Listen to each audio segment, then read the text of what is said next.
Bonjour à toi et bienvenue dans le Son de la Crypte, le podcast du site de la crypto-série. Ici, tu trouveras des versions audio des articles présents sur le site.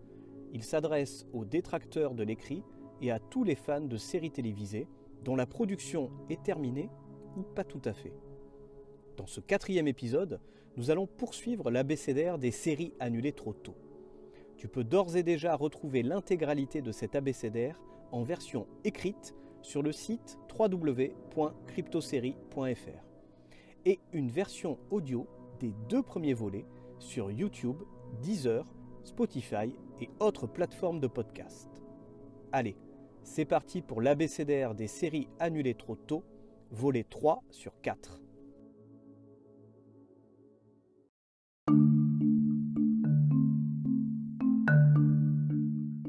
Dans la vie, il y a les séries que l'on aimerait voir durer pour toujours et il y a les autres. Dès leur premier épisode, au fil de la première saison, ces séries nous happent et nous entraînent inlassablement dans un univers fantastique, dramatique, horrifique ou autre. Leur point commun, nous rendre dépendants tout en espérant que l'issue de la première saison ne sera pas fatidique. Hélas, le verdict tombe et il est parfois implacable. La série n'aura pas de suite. Bienvenue dans ce 3e volet de l'abécédaire des séries annulées trop tôt. Entrons dans le vif du sujet avec la lettre N comme New Amsterdam. Non, je ne parle pas de la série médicale diffusée depuis 2018 sur NBC. Je parle d'une autre série nommée New Amsterdam dont tu n'as peut-être jamais entendu parler.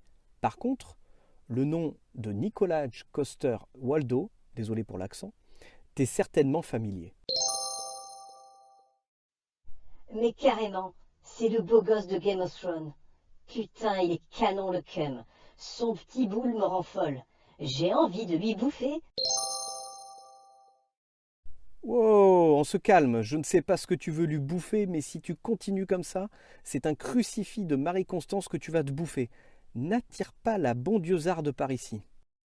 Donc effectivement, avant d'être Jaime Lannister dans Game of Thrones, Nicolas Coster-Waldau, qu'on va appeler Nico, a joué dans d'autres séries. Pour ma part, c'est dans New Amsterdam que je l'ai découvert en 2008. Alors ça parle de quoi ? La série raconte l'histoire de John Amsterdam, un brillant inspecteur de la police de New York. Il cache cependant un terrible secret. John est immortel et durant ses 400 ans de vie, il en a vécu des choses le bougre. Jusque-là, rien de bien folichon, tu me diras. Des héros immortels, on a déjà vu ça maintes et maintes fois. Pourtant, la force de la série réside dans sa manière d'aborder la question du temps qui passe et du deuil. En effet, John laisse derrière lui 63 enfants, 36 chiens, sans compter les innombrables pertes d'êtres chers. De quoi regretter de ne pas être simple mortel. Comme tu peux t'en douter, le succès du show n'a malheureusement pas été au rendez-vous. New Amsterdam s'est arrêté après seulement 8 petits épisodes. Une saison 2 aurait pourtant été la bienvenue. De là à poursuivre la série sur plus de saisons, je ne pense pas, car on était sur une série dont le concept se serait sûrement essoufflé rapidement. O comme October Road. October Road est le genre de série qui fait ressortir mon côté fleur bleue. Dans un monde aussi violent que le nôtre, il est parfois bon de se retrouver face à des fictions mignonnes dans lesquelles ça parle d'amour. Car l'amour est salvateur. Rien n'est plus beau que l'amour. L'amour est plus fort que tout. On se ressaisit et on y va pour la lettre O. Donc, October Road est un drame romantique, comme on peut en voir fleurir chaque année. Soyons clairs, il ne s'agit pas de la série du siècle, et comparé à une Gilmore Girls, je dirais même que c'est de la merde. Peut-on les comparer ? Je ne pense pas et il n'y aurait aucun intérêt. Et puis franchement, personne ne peut rivaliser face à une Lorelai et une Rory. Elles sont la mignonnerie, oui, ce mot existe et il est moche, mais elles sont la mignonnerie incarnée. Revenons-en à October Road. Que fait-elle dans cet abécédaire ? Et de quoi ça parle ?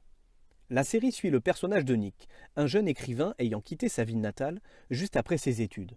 10 ans plus tard, devenu un célèbre écrivain new-yorkais, il décide de retourner chez lui pour trouver l'inspiration.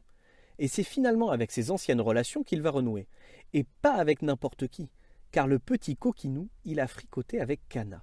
Ah, Anna. Elle est interprétée par Laura Prepon, a.k.a. Donna dans Z70 Show. Et pour tout avouer, c'est sa présence qui m'a poussé à suivre la série. Et je ne regrette pas, car October Road a son petit charme. Moins que Laura Prepon, soyons honnêtes. Si je devais trouver 2 bons points à attribuer à la série, les voici. Tout d'abord, October Road nous offre une très belle photographie aux sublimes couleurs automnales.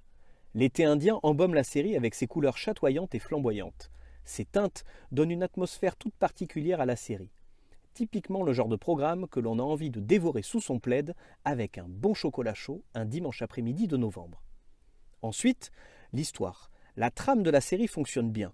On se prend vite au jeu et aux relations parfois complexes qui résident au sein de cette petite ville. On s'attache rapidement aux personnages et on a envie de les suivre dans leur quotidien. Et pour finir, oui je sais, j'avais dit 2 points, mais c'est moi qui tiens le micro, donc je fais ce que je veux. Pour finir, le casting. Pas mal de têtes connues jalonnent les épisodes d'October Road. Brian Greenberg, que tu as pu voir dans How to Make It in America, Laura Prepon donc, Z70 Show ou encore Orange is the New Black, Warren Christie, que tu as pu voir dans Happy Town, Chicago Fire, Alpha, Brad William Henke, que tu as pu voir dans Orange is the New Black, Justified, Rebecca Field, que tu as pu voir dans Shameless, The Client List, ou Geoff Stultz, que tu as pu voir dans The Finder ou encore Happy Town. Et puis il y a également Odette Annable, que tu as pu voir dans Supergirl, House, Banshee, et enfin Tom Béranger, que tu as pu voir dernièrement dans Major Crimes. Désolé pour les accents et si j'ai écorché les noms des acteurs et actrices. En résumé, October Road ne plaira pas à tout le monde et ne révolutionne en rien le genre. Par contre, si tu aimes t'emmitoufler dans ton plaid et regarder des histoires d'amour, cette série courte est tout simplement faite pour toi. Passons à la lettre P comme Pushing Daisies. La lettre P fut problématique. J'ai longuement hésité entre 2 séries que j'affectionne particulièrement, à savoir Profit et Pushing Daisies. La première a déjà fait l'objet de quelques articles sur le site de la Crypte. Une critique, une place dans l'abécédaire des séries cultes et dans un article intitulé 3 séries des années 90 à découvrir. Donc cette fois, ce sera la série édulcorée de Bryan Fuller qui sera mise en avant. Et pour ce faire, je ne vais pas réinventer la poudre, sachant qu'une critique de Pushing Daisies existe déjà au sein du site de la crypto-série. Mais comme je suis un petit malin, je ne vais pas dévoiler toutes mes cartes. Je vais simplement te mettre l'eau à la bouche pour que tu ailles lire les quelques lignes que j'avais écrites à l'époque. Et pour te mettre l'eau à la bouche, rien de mieux que de parler de cuisine avec la recette de la série télévisée enrobée de magie sur son lit de délicatesse et sa sauce de jovialité. Pour les ingrédients, 250 g de Tim Burton, 100 g de Jean-Pierre Jeunet. On saupoudre de Terry Gilliam, on ajoute quelques comédiennes et comédiens de qualité, une petite pincée de Bryan Fuller. Tu mélanges le tout, tu enfournes et tu obtiens un bon gâteau de cannibale, ma gueule. Mais non, tu obtiens surtout une excellente série rafraîchissante qui te met la patate et la joie de vivre, à regarder sans plus attendre, surtout lors de périodes où la déprime te gagne. Malgré toutes ces qualités, la série a joué de malchance. Pushing Daisies est tombée durant la grève des scénaristes d'Hollywood. Une grève qui a mis à mal de nombreuses séries et elle n'a pas été épargnée. Des ajustements ont été apportés durant la première saison, réduisant le nombre d'épisodes de celle-ci. Une seconde saison a toutefois vu le jour, mais les audiences n'ont pas suivi. Un petit gâchis car le champ des possibles était grand au cœur de cette série fantasmagorique. Q comme Query. Query est une série passée inaperçue en 2016. Pourtant, elle avait tout pour devenir une grande série. Mais de quoi ça parle ?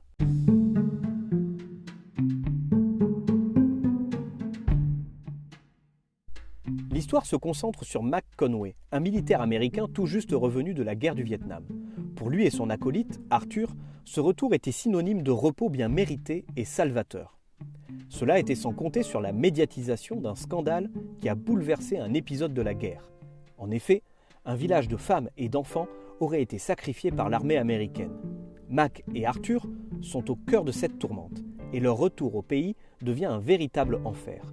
Impossible de trouver du travail, ils sont alors recrutés par un étrange personnage pour devenir des tueurs à gages. Malgré lui, Mac se retrouve coincé dans un engrenage inextricable. Les 8 petits épisodes qui composent cette série trop courte nous plongent dans l'horreur dans laquelle ces deux amis ont évolué durant la guerre. Mac est en pleine détresse et sa situation ne semble pas s'arranger au fil du temps. La sympathie pour Max s'installe au fil des épisodes, car au bout du compte, ce mec est un brave type. Il aime sa femme, il est un bricoleur hors pair, sa mine triste ne peut que nous donner envie de le consoler. D'autant plus que ce retour tant attendu au bercail se montre presque plus effrayant que ce qu'il a pu vivre au Vietnam. En effet, plus le temps passe et plus il découvre que son petit monde s'étiole. Sa femme a poursuivi sa vie sans lui, son père ne veut plus le voir, et il est considéré comme un criminel de guerre. De quoi devenir fou et désespéré. Le désespoir se répand tout au long de la série. Les scènes où Mac est plongé dans la piscine ou dans la mer lorsqu'il est au front livrent une sensation d'étouffement au spectateur. Une lourdeur et une froideur marquant implacablement une issue fatale pour Mac. Alors oui, Quarry n'est pas une série devant laquelle tu vas te fendre la poire. En revanche, si tu aimes les séries feuilletonnantes à la The Shield, Les Sopranos ou autres séries du genre, tu trouveras ton bonheur avec Quarry. D'autant plus si tu aimes les séries qui parlent de la guerre et qui se déroulent dans les années 70. Et oui mon ami, place aux pantalons pas de def, chemise au col large et du bon rock 70s dans les esgourdes. Tu trouveras d'ailleurs la playlist de la série sur le site de la crypto-série. Passons à la lettre R comme Ringer. Si comme moi tu es fan de Buffy contre les vampires et que tu apprécies Sarah Michelle Gellar, tu as forcément entendu parler de cette série. Ringer n'est pas de grande qualité, mais elle marquait le retour de Sarah Michelle Gellar dans une série télévisée, presque 10 ans après l'arrêt de Buffy. Donc je peux te dire de suite que j'étais devant mon écran, impatient de la découvrir dans son nouveau projet. Et quelle ne fut pas ma déception. Comme je viens juste de le dire, la qualité n'est pas vraiment au rendez-vous. Ringer se veut être un thriller, mais nous place bien trop souvent face à un soap où l'histoire tourne plus autour des histoires de cul des personnages que de l'intrigue. Ok, bon, mais ça parle de quoi dans tout ça, Ringer ?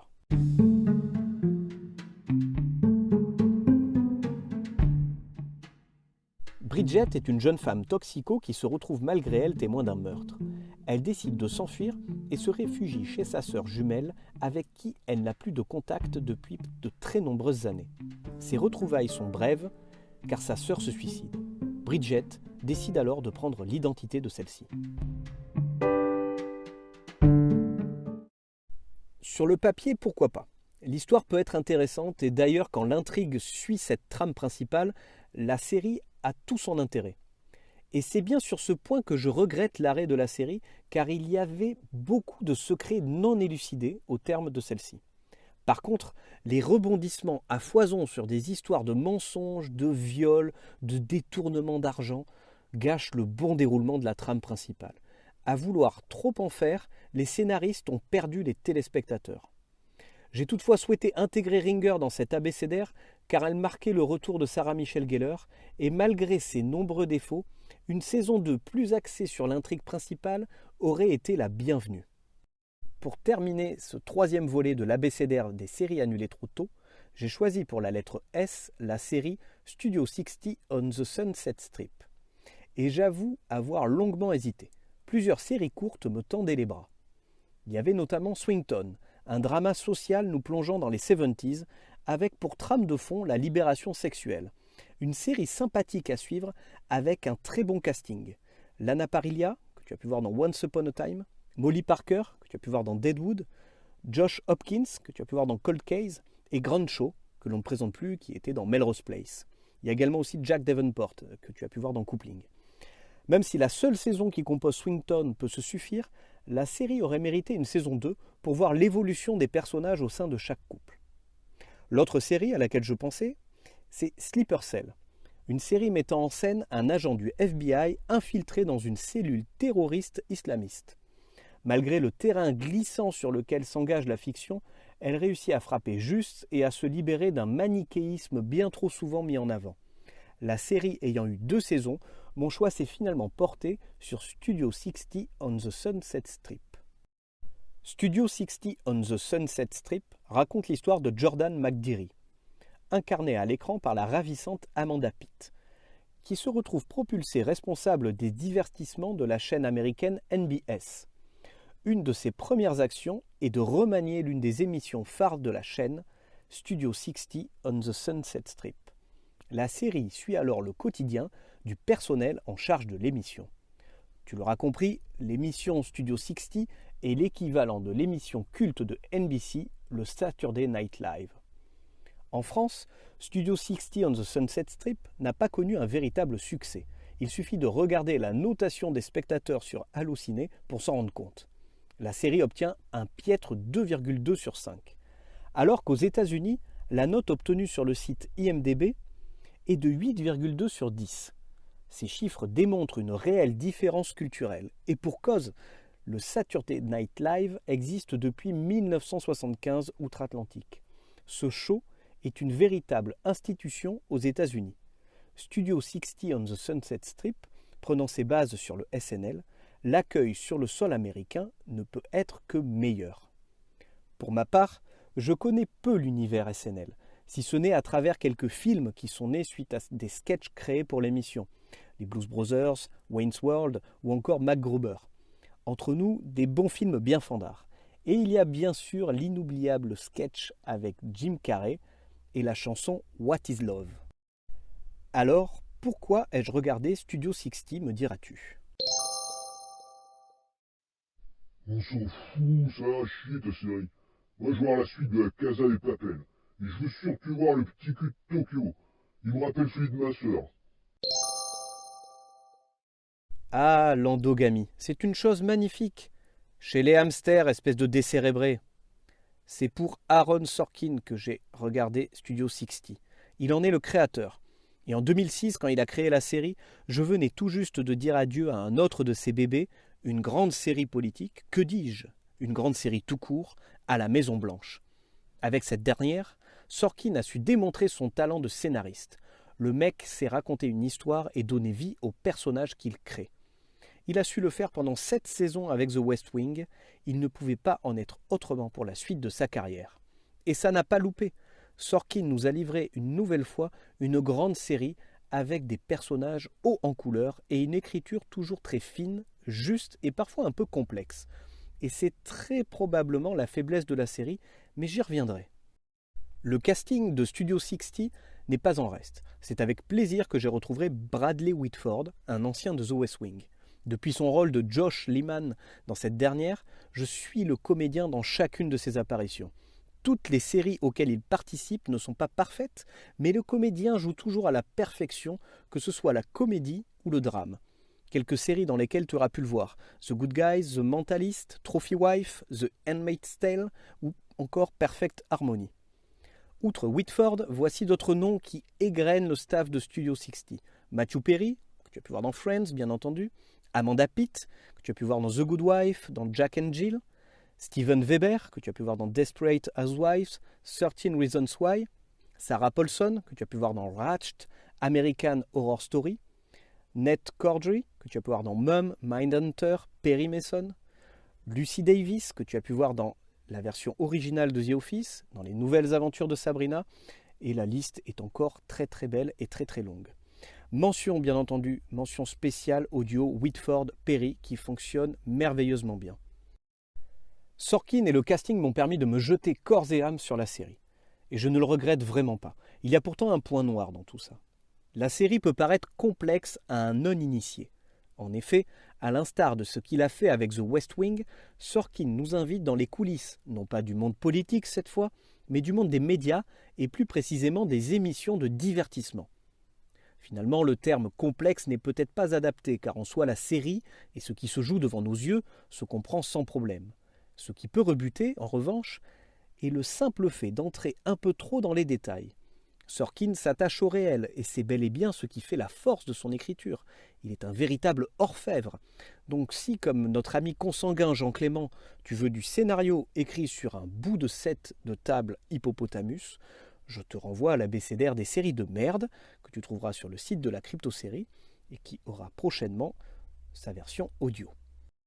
Pour en terminer sur Studio 60 on the Sunset Strip, je regrette que NBC n'ait pas daigné offrir une saison 2 à la série.